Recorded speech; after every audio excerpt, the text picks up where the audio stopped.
Hello, Professor. I'm making this video in addition to the other deliverables, just in case there's anything that's lost in translation or maybe something I didn't put in writing well enough. So basically what I'm going to do here is just do a quick walkthrough of the program and how everything works, just so hopefully in addition to all the other deliverables, you have a clear idea of how everything's coming together and working.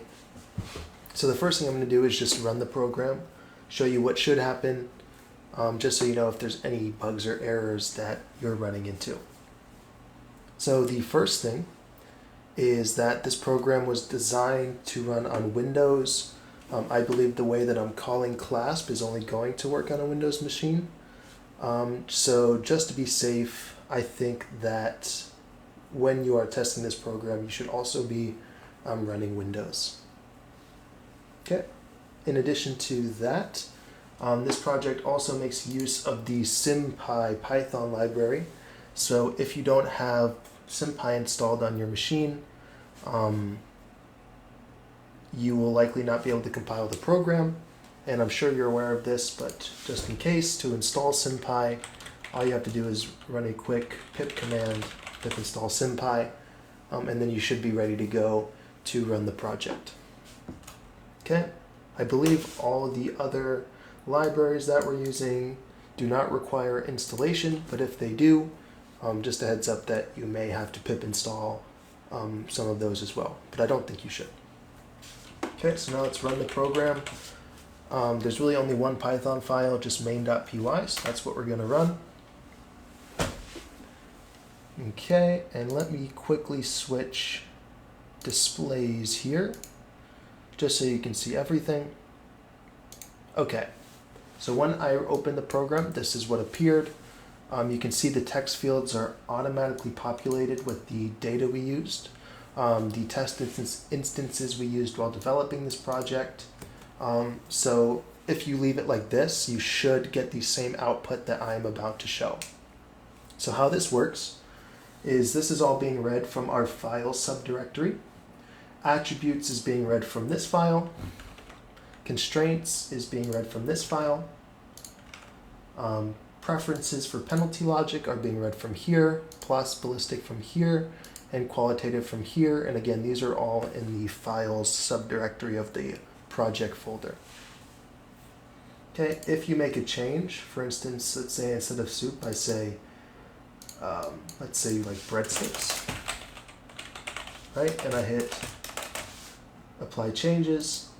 If we go back to attributes now, you'll see that the text file has been updated with our changes. And if you decide to upload a file, it will overwrite anything that's already in here with the data that was in the file that you uploaded. So the program's always going to run based on whatever's in files, these text files, and if you upload a file or make your own changes, it simply overwrites what's put in here at the start. So I'm going to change this back to soup. I'm going to leave everything the way it is. Just to be safe, let's do it here as well. Okay, and then let's click calculate.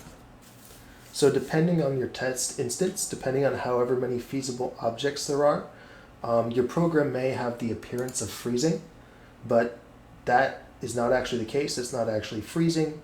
It's just because CLASP is executing in the background, and the more feasible objects you have, the longer CLASP is going to take to run through all of those executions for penalty and possibilistic logic.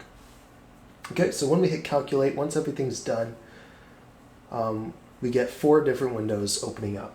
So the first one tells us whether there are any feasible objects based on our constraints, which we can see here, and their numeric representations listed right here. Okay, so we can see here, based on these constraints, there are 16 feasible objects. Here they are. And then let's progress. So the next thing we see is penalty logic output. These are our penalty logic statements, and then it performs the optimization, omni-optimization, and exemplification for feasible objects for penalty logic. You can see here, since the 2 random objects it generated have the same total, they have no preference. Okay, basically same thing for possibilistic. We have our natural language statements here. we have optimization and omni-optimization. Then we have exemplification, and again, the two random objects we generated had the same total, so again, there is no preference there. Okay, finally, for qualitative choice logic, pretty much the same output. We have our natural language statements, optimization and omni-optimization, and also exemplification. We can see a tuple with 1, 6. For this object is preferred to a tuple of 1, 7 for this object for qualitative choice logic. Okay, so that's the output. That should be all 4 of the tasks that were requested. That is feasibility, and then exemplification, optimization, and omni-optimization for the different preferences. Okay, so that's pretty much everything for the actual output of the program. So now I'm going to close out of this and quickly just run through the code, probably a more summarized version of what you'll see in the PDF report. Okay, let me do this real quick. Okay, and now we're back on the right display. So I'm going to start from the top down. I'm not going to talk about this tkinter stuff because it's not really interesting. It's kind of straightforward. So I'm going to come right into the backend logic. So let's come down here. So the first thing it does is it reads attributes from attributes.txt here, and it puts these into pairs, right? So this would be a pair, soup and salad. Then we have beef and fish, and I just realized I was missing a comma. So I don't know if that affected the output at all, but it may have, just as a heads up. So soup and salad becomes a pair, beef and fish becomes a pair, beer and wine becomes a pair, and so on and so forth. Okay.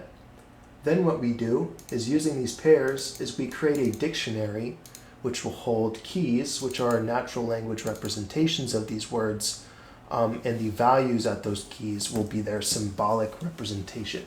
So for example, you can imagine this could be in the dictionary, a key of soup could have a value of A, salad could have a value of negation A, beef could have a value of B, and fish could have a value of negation B, and so on and so forth for that.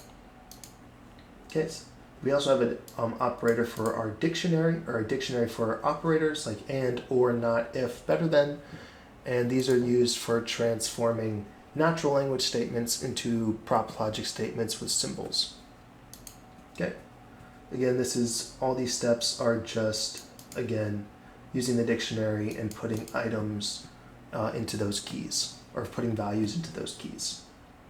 Okay, right now the project is capped at 8 binary attributes.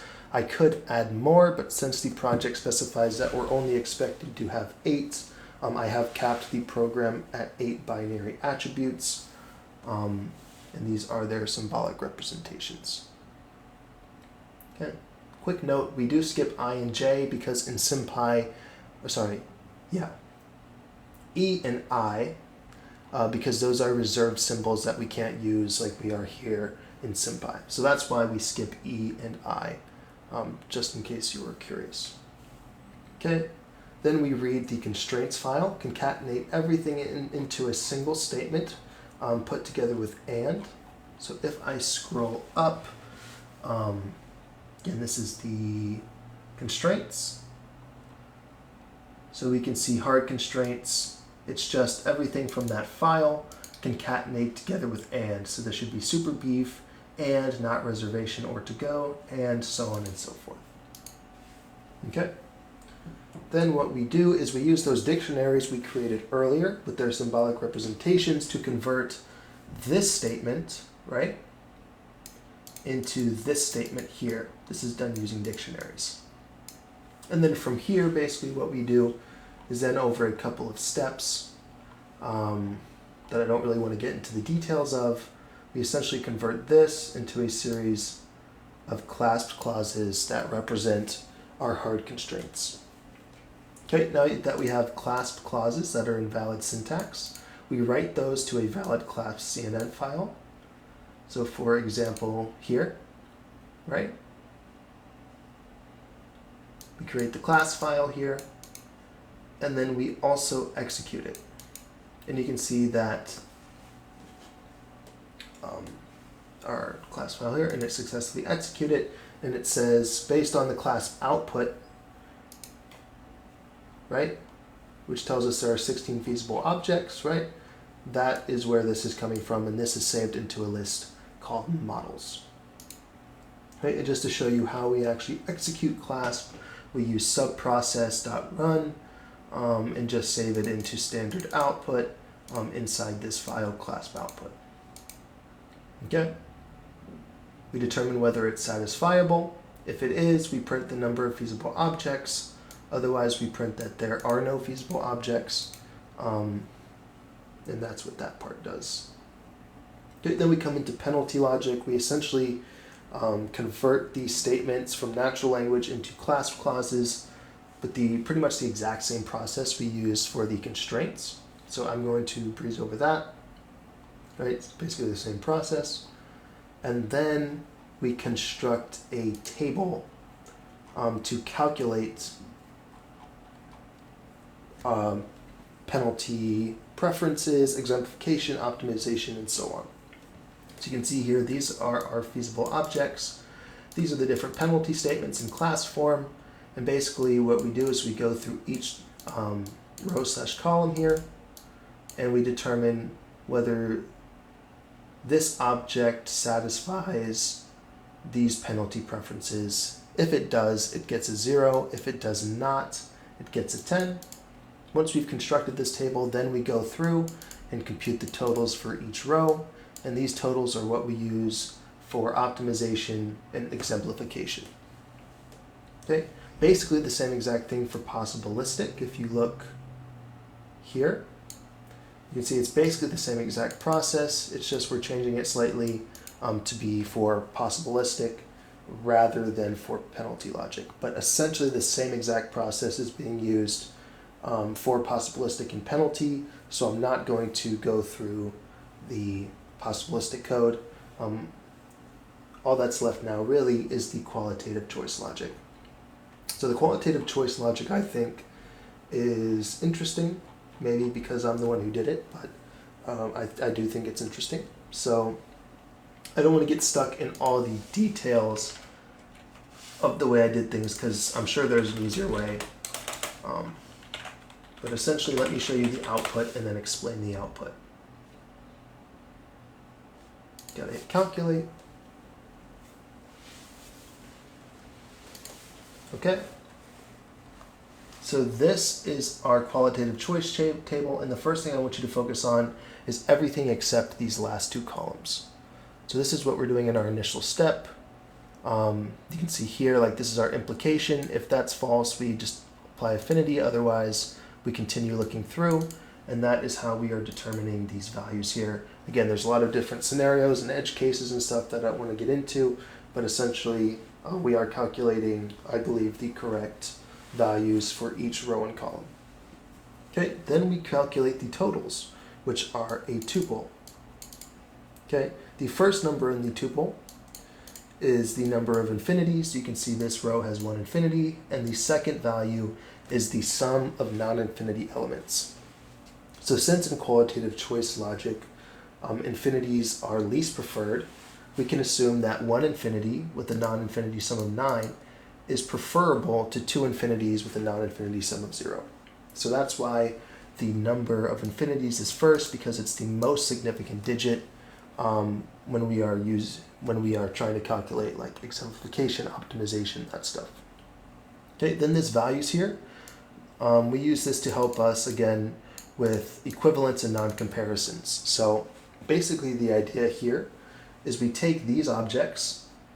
Based on their key, we put them into a dictionary. So each unique key here, or each unique value here in totals, is going to be a key in a dictionary. Okay? And then essentially what we do is, I think it'll make more sense if you actually see the dictionary I'm talking about. So you can see our keys are those unique totals that came from this table. As you can see, there's only 4 of them. So basically, if two things have the same sum, then we compare their values, right? If they have the same sum but the values are in a different order, they're incomparable, right? But if two objects have the same sum, right, the same total, and their value string is also the same in the same order, they are equivalent. And the way equivalents and non-comparatives are sort of represented in this dictionary is each thing. So you can see that each value is a list, and inside we have sublists. Everything inside is single sublist is equivalent. So everything inside this sublist you're looking at highlighted is equivalent. And while in this example this doesn't happen, there can be a case where we have two sublists, right? You can imagine another sublist in this here, maybe after this one, and everything inside that sublist would be equivalent to everything else inside that sublist, but every sublist is incomparable with each other. So if there were two sublists at this dictionary value instead of one, those two sublists would be incomparable to each other, but everything in those sublists is equivalent to everything else in the sublist. I think I'm probably messing up my explanation here, but hopefully you get the general idea. This dictionary used for non-comparatives and equivalences. Everything inside of a sublist is equivalent, and all sublists inside of a certain dictionary value are incomparable to each other. Okay? So then using that logic, we are able to do optimization, omni-optimization, and exemplification for qualitative choice logic. Okay, so that's basically everything. Again, possibilistic, the process is exactly the same as penalty, just with a slight tweak, so I'm not going to go into that.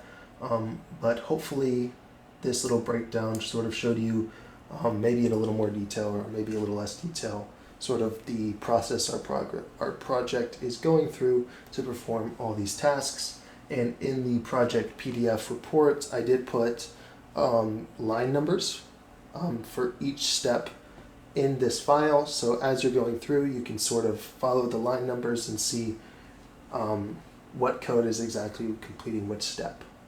This program is 1,600 lines, so I didn't want to go through and have a 500-page PDF report. So that is pretty general, but again, if you want more insight into how the actual code is working, I do put code lines in the PDF report document. So as you're walking through the steps, you can also walk through the code alongside of it.